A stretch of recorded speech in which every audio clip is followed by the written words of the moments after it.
when you're dead. Right? You have Andy Garcia playing Jimmy the Saint. Right? You have Christopher Walken. He plays the top mobster dude. And then you have Treat Williams. He plays a dude named Bill, but he's supposed to be like wacky and crazy. Like one of his things is, I think he works in a funeral home, preparing bodies. And one of his little things is he hangs up the dead bodies, and instead of a punching bag, he beats on the dead bodies. So, it's Crazy Bill. They want to set it up that he's totally insane. Alright, and I'll get to why in a second. It's important that they make it look like this character Bill Treat Williams plays, he's wacky, out of his mind, right? So that they can explain another thing about Bill. Alright, well, William Forsythe is in it, and then there's that dude, the black dude from Do the Right Thing. Remember the black dude that had the big boom box, right? And he goes in the Chinese store and he's like, "Give me 8D batteries." And the Chinese dude's like, C, 8C. And he goes, D. I said, "Give me 8D batteries." And the Chinese guy's, "Yeah, 8C. He goes, D, motherfucker, D. I mean, those are like, who doesn't know those famous words? D, motherfucker, D, right? Well, that dude, he never was in much else besides that famous role of being, what the hell was his name in that movie? It was like, Boombox whoever, like, I don't know, whatever, Rakim or something, right? It was like Rakim, like Boombox Rakim or something. But anyway, alright, so, Do the Right Thing, man, that was like 1991 or some shit. Well, anyway, here comes What to Do in Denver When You're Dead, several years later, and he's playing the role.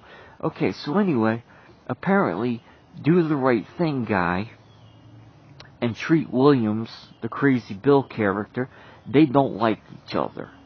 The dynamic is, they always go to this diner, right, and then they just, like, organize whatever they're gonna do and talk about stuff, and Jimmy the Saint, Andy Garcia, well, he's like the moderator, right, of the group. He keeps the peace. He's Jimmy the Saint, right? Well, of course, they're in the diner and Do the Right Thing, and Crazy Bill, they start going at it, and then, of course, when you're arguing with someone, you save your best ammunition for last. So after they go back and forth, then Do the Right Things like Dookie Eater, right? And then I remember the first time I seen it, I was like, Dookie Eater? Because that concept was, there was no concept I've ever known in my life that a human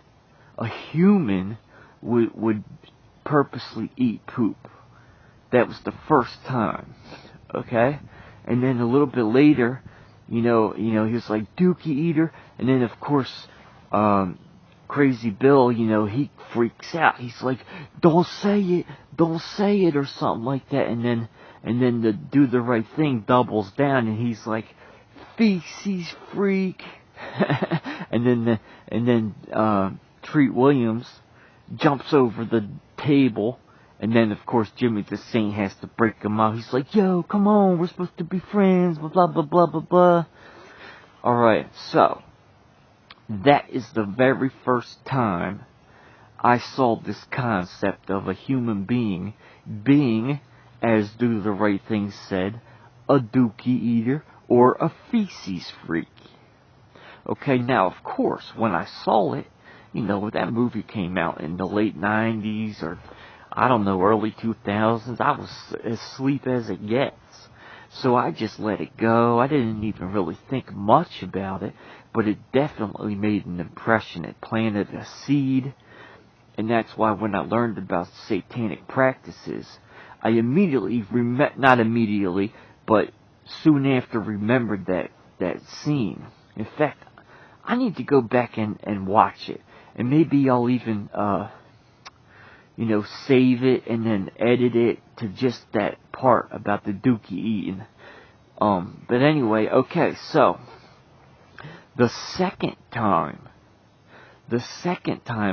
was way more recent. Alright? Not, when I say this, people are gonna go, oh yeah! Alright, well just here we go, right? The Homeland series. Okay?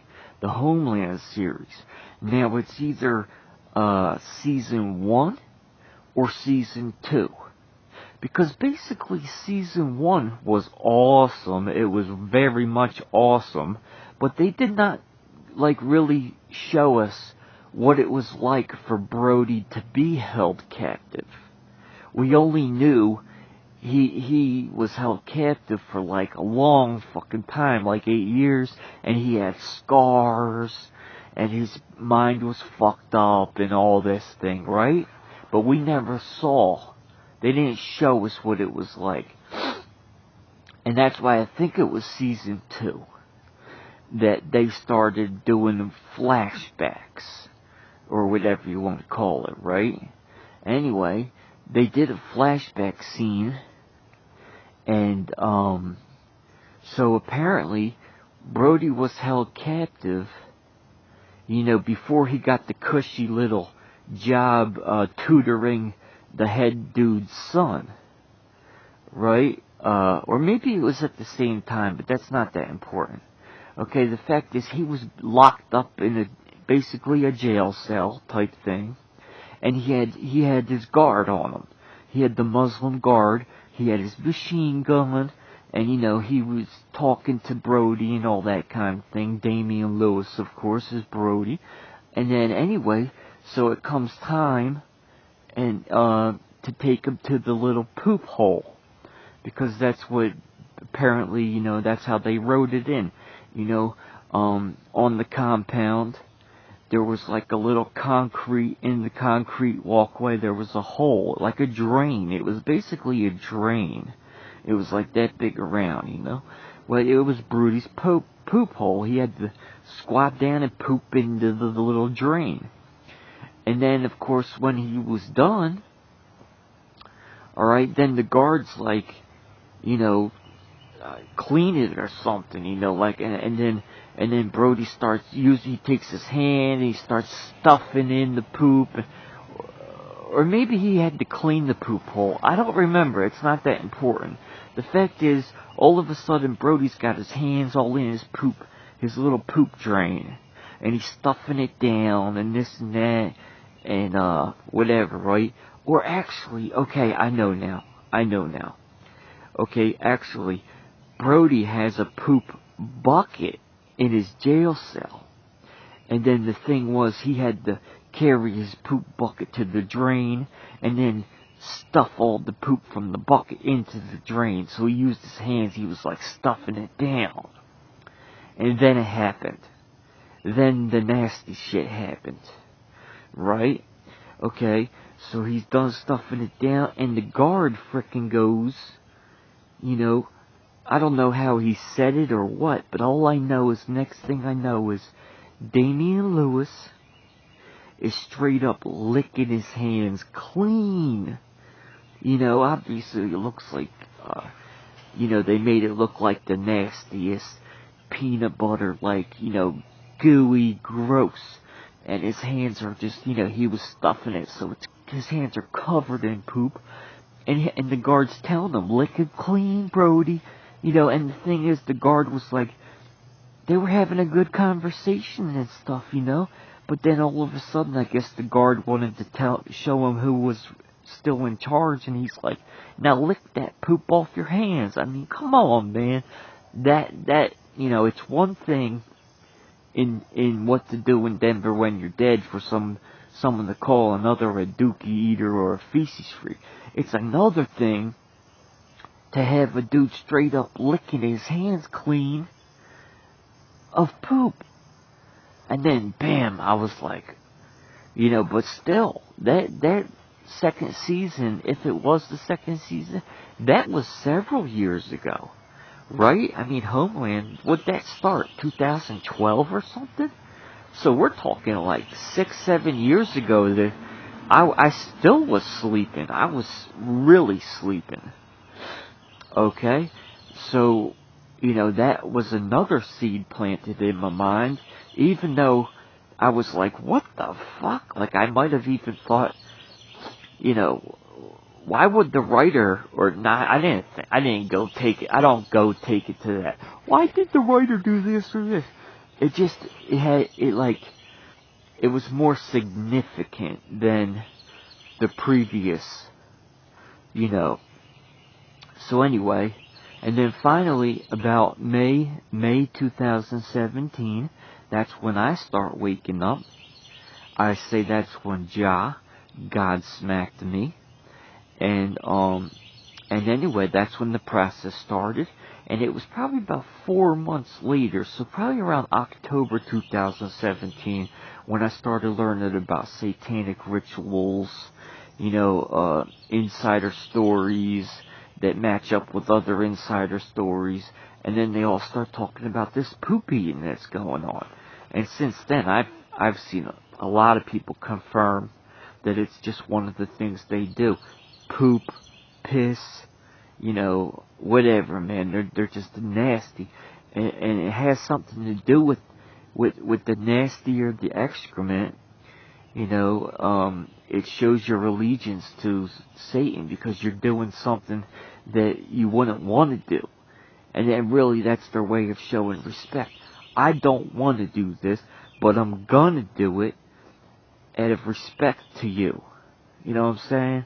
I guess it's basically their way of mimicking, what Abraham was doing when God asked Abraham, to slay his son, right? And Abraham was ready to do it, and then the angel said, okay,